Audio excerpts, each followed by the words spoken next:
বাংলাদেশের প্রতিবেশী রাষ্ট্র মিয়ানমার দীর্ঘ 3 বছরের বেশি সময় ধরে দেশটিতে জান্তা সরকারের সঙ্গে আরাকান আর্মির যুদ্ধ চলছে। এই যুদ্ধের দামামার মধ্যেও থেমে নেই সীমান্তে মাদক পাচার। আর এই মাদক পাচার নিয়েই খবরের কাগজের আজকের লিড স্টোরি, ওপারে যুদ্ধ এপারে মেলা। স্টোরিটা তৈরি করেছেন খবরের কাগজের বিশেষ প্রতিনিধি আলমগীর হোসেন এবং একই সঙ্গে উনি আমাদের ক্রাইম চিফ। আজকে আমরা এই স্টোরিটার পেছনের গল্প নিয়ে বিশ্লেষণমূলক কথাবার্তা শুনবো আমাদের আলমগীর ভাইয়ের সাথে। আলমগীর ভাই, তো আজকে নিশ্চয়ই অনেক ফিডব্যাক পাচ্ছেন এই নিউজটা প্রকাশের পর থেকে, বিশেষ করে যে সংস্থাগুলোর সাথে আপনি কাজ করেছেন স্টোরিটা নিয়ে, সেটা যদি একটু আমাদের সঙ্গে শেয়ার করেন। শুরুতেই আপনি যে বিষয়টি নিয়ে কথা বললেন, ওপারে যুদ্ধ এপারে মাদকের মেলা, শিরোনামের মধ্যে আসলে আমরা কিছু বিষয় সাধারণ পাঠককে অনেকটা পরিষ্কার করে দিয়েছি। আপনি যে কথাটি বলছিলেন যে 3 বছর ধরে ওখানে একটি গৃহযুদ্ধ চলছে এবং আমরা জানি যে বাংলাদেশের সাথে মায়ানমারের যে পুরো সীমান্ত এলাকা এখন পুরোটি আরাকান আর্মির দখলে। আরাকান আর্মি তারা এমনভাবে সেই জায়গাগুলো তাদের নিজের আয়ত্ত নিয়েছে যেখানে জান্তা বাহিনী কিন্তু অনেক ভিতরে চলে গেছে তারা ওই জায়গাটা ছেড়ে। তো এইরকম একটা যুদ্ধ বিগ্রহ পরিস্থিতিতে যেখানে মানুষের জীবন বিপন্ন হওয়ার কথা, যেখানে সাধারণ মানুষের যাওয়ার সুযোগ নেই, সেখানে কি করে এত 2 লাখ 3 লাখ 1 লাখ 1.5 লাখ বড় বড় ইয়াবার চালান আসতে পারছে? আপনার স্টোরিতে আছে যে গত 10 দিনে 5.5 লাখ ইয়াবা জব্দ করেছে। 5.5 লাখ এর বেশি।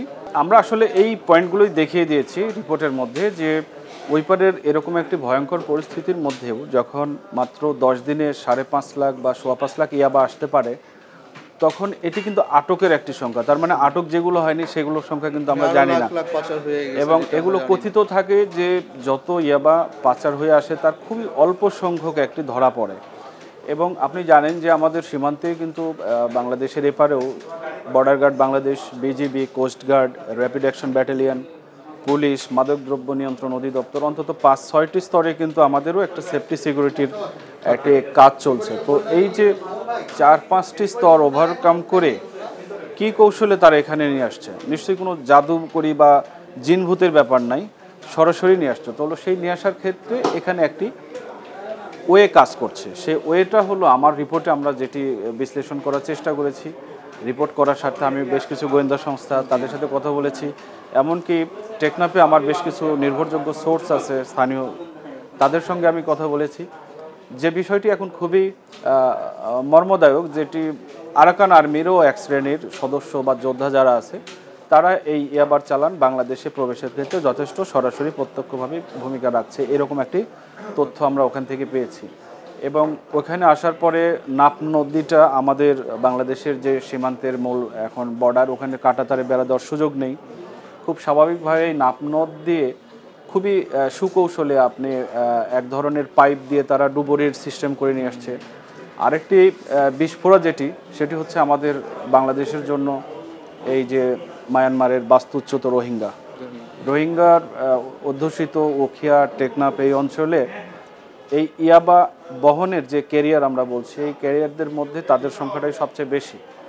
আপনি খেয়াল করে দেখবেন যে রোহিঙ্গারা যখন থেকে এই জায়গায় আবাস তৈরি করেছে তারপর থেকে কিন্তু ইয়াবার চালানের সংখ্যা অনেক বেড়েছে। তার মাঝে আমরা দেখেছি যে বাংলাদেশের তৎকালীন যে আওয়ামী লীগের যিনি সংসদ সদস্য ছিলেন আব্দুর রহমান বদি, কক্সবাজার 4 আসনের সংসদ সদস্য, 2022 সালে স্বরাষ্ট্র মন্ত্রণালয় যে তালিকা করেছিল রাষ্ট্রীয়ভাবে 1275 জন, সেই 1275 জনের তালিকার মধ্যেও আব্দুর রহমান বদির নাম ছিল এবং তার সহযোগীদের নাম ছিল, তার ভাইয়ের নাম ছিল। কিন্তু আমাদের দুঃখের বিষয় এবং এটা খুবই হতাশাজনক যে উনি শুধুমাত্র সরকারি দলের সংসদ সদস্য ছিলেন এবং রাজনৈতিকভাবে আওয়ামী লীগের লোক হিসেবে কিন্তু তার বিরুদ্ধে কোনো ব্যবস্থা নেওয়া হয় নাই। তো এই যে একটা মাফিয়াদের বারবার ওখানে যখন রেহাই পেয়েছে, এক মাফিয়া থেকে আরও মাফিয়া তৈরি হয়েছে। আমার রিপোর্টে বেশ কিছু নাম চলে এসেছে, আপনারা দেখবেন সেখানে যাদের এখন নাম বলা হচ্ছে এরা হয়তো একসময় ছোট ইয়াবার কারবারি ছিল, কিন্তু এখন তারা প্রত্যেকে এক একজন ডিলার এবং তাদের আন্ডারে অন্তত 150 থেকে 200 জন করে প্রত্যেকের আন্ডারে লোক কাজ করছে। আমাদের যে যুব সমাজের যে অবস্থা, আমরা বাংলাদেশে এখন ইয়াবা তো আমাদের প্রধান সমস্যা, ইয়াবার বাইরে ফেন্সিডিল, আইস, গাঁজা সহ নানান আইসও আসছে এবং এই মাদকটা নির্মূলের যে প্রধান অন্তরায় হয়েছে সেটি হচ্ছে আমাদের রাজনৈতিকভাবে সেই এটি ছিল না। আমরা মুখে বলছি যে মাদকের বিরুদ্ধে যুদ্ধ, কিন্তু বাস্তবে কিন্তু আমরা সেটা দেখতে পাচ্ছি না।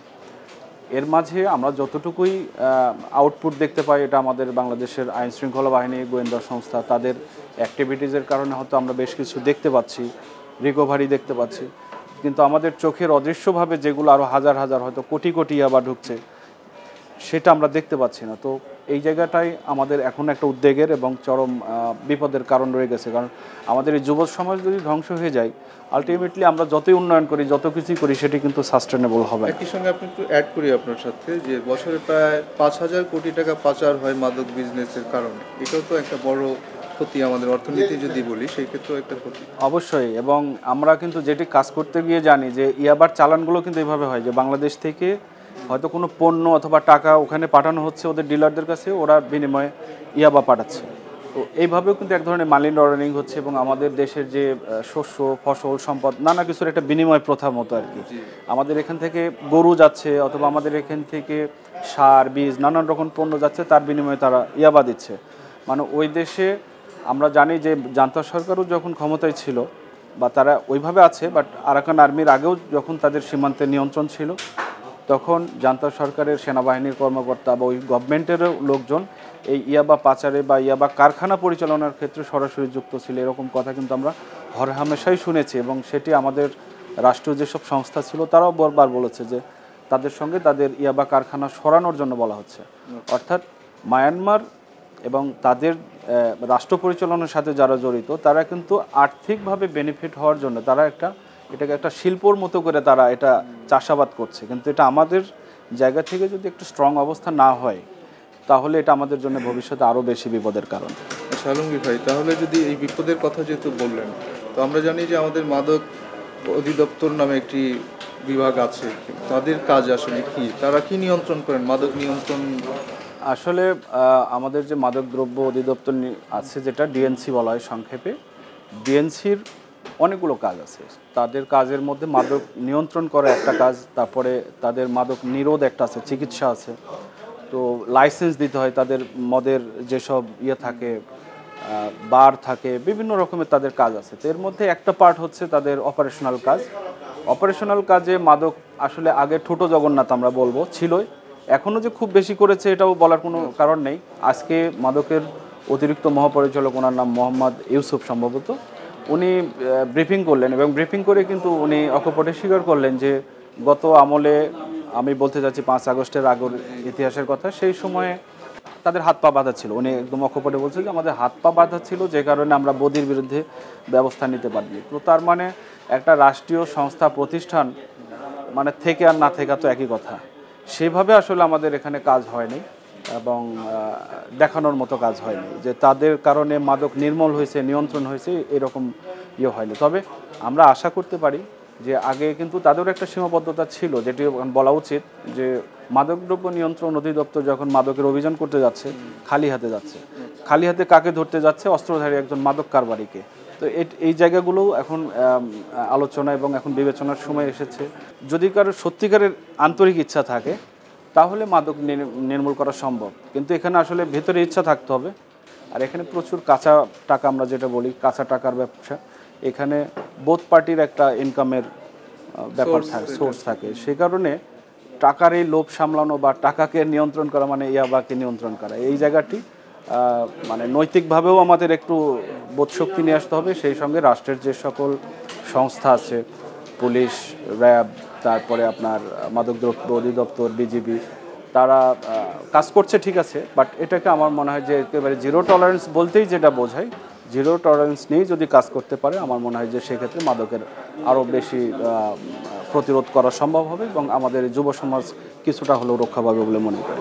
নিশ্চয়ই আমরাও আশাবাদী যে বাংলাদেশ থেকে মাদক নির্মূল হবে, এবং এই কারণে নিশ্চয়ই আসলে সামাজিক সচেতনতা জরুরি, সেটা পরিবার থেকে হোক, সমাজ কিংবা রাষ্ট্র থেকে হোক। অবশ্যই এখানে পরিবারের অবশ্যই।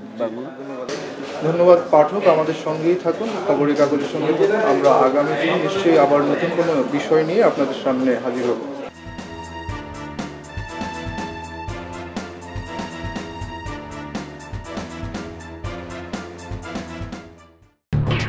এলো খবরের কাগজ, নিখাত, নির্ভীক, নিরপেক্ষ।